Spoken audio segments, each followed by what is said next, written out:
हर इंसान की तवज्जो इस तरफ होती है कि वो मादी तरक्की हासिल करे, दुनिया के अंदर कामयाब तरीन इंसान बन जाए। अगर वो ताजिर है तो कामयाब ताजिर बनने की कोशिश करता है, अगर वो काश्तकार है तो कामयाब काश्तकार बनने की कोशिश करता है, अगर वो मुलाजिम है तो बेहतरीन मुलाजिम बनने की कोशिश करता है। लेकिन उसकी तवज्जो इस तरफ नहीं होती है कि मैं आखिरत की जिंदगी में भी एक कामयाब मोमिन बन जाऊं, एक कामयाब इंसान बन जाऊं। अल्लाह जल्ल शानुहु व अम्मा नवालुहु ने फरमाया कि क़द अफ़लहल मुमिनून, तहक़ीक़ मुराद को पहुंच गए ईमान वाले, यानी कामयाब हो गए ईमान वाले। कौन? क़द अफ़लहल मुमिनून अल्लज़ीना हुम फ़ी सलातिहिम ख़ाशिऊन, जो अपनी नमाजों के अंदर गिड़गिड़ाते हैं, जिनकी कैफियत ये होती है कि अल्लाह तबारक व तआला का डर और खौफ उनके दिल में पैदा हो जाता है। जब अल्लाह का खौफ उनके दिल में होता है तो वो बारगाह इलाही में गिड़गिड़ाते हैं।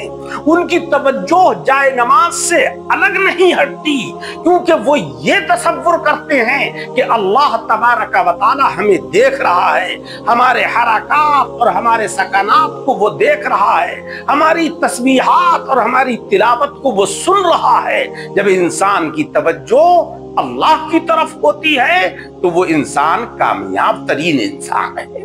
इसी को फरमाया जा रहा है कि क़द अफ़लहल मुमिनून अल्लज़ीना हुम फ़ी सलातिहिम ख़ाशिऊन। लेकिन अफसोस ये है कि बरकतों और रहमतों वाला महीना रमज़ानुल मुबारक आया और उसके अंदर हमें ये तरबियत दी गई कि हमने पांचों वक्त की नमाजों को पढ़ा, तरावीह की नमाजें पढ़ी, हमने रोजे रखे, कुरान अजीम की तिलावत की और उसको सुना।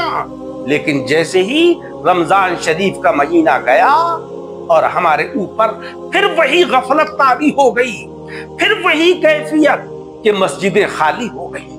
प्यारे अजीजों, अल्लाह तबारक व तआला ने इस बाबरकत महीने में हमें तरबियत यही दी है कि हम नमाजें पढ़ें, कुरान अजीम को पढ़ें, सब्र और तहम्मुल का मुजाहरा करें और ये कैफियत हमारी पूरे साल यानी रहती जिंदगी तक रहना चाहिए। जब तक हम जिंदा हैं तो यही कैफियत रहना चाहिए कि हम नमाजें भी पढ़ें, कुरान भी पढ़ें, हम सब्र और तहम्मुल भी अपने अंदर पैदा करें, जो रमजान शरीफ के अंदर हमें सिखलाया गया है।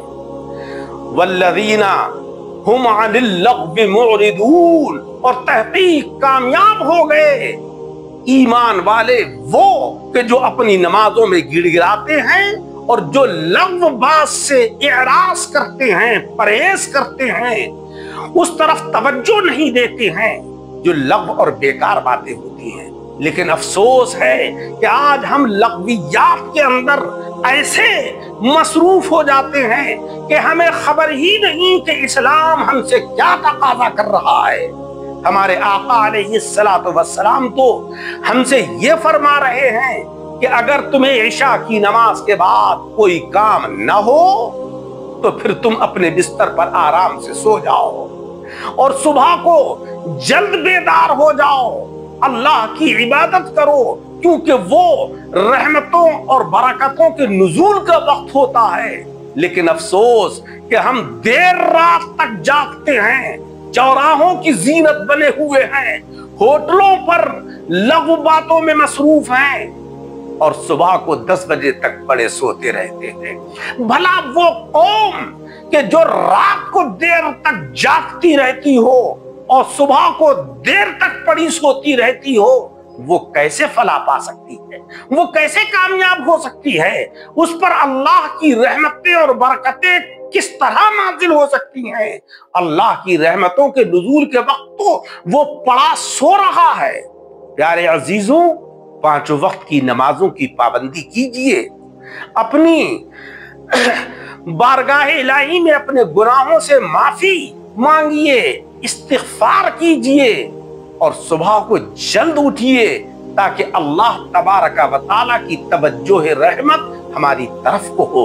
आज जो हम अल्लाह की रहमतों से दूर हैं तो वो सिर्फ इसकी वजह यही है कि हम इस्लामी तालीमात से जो है वो दूर हो चुके हैं। अल्लाह तबारक व तआला हमें अमल की तौफीक अता फरमाए। आमीन बिजाहिन नबील करीम।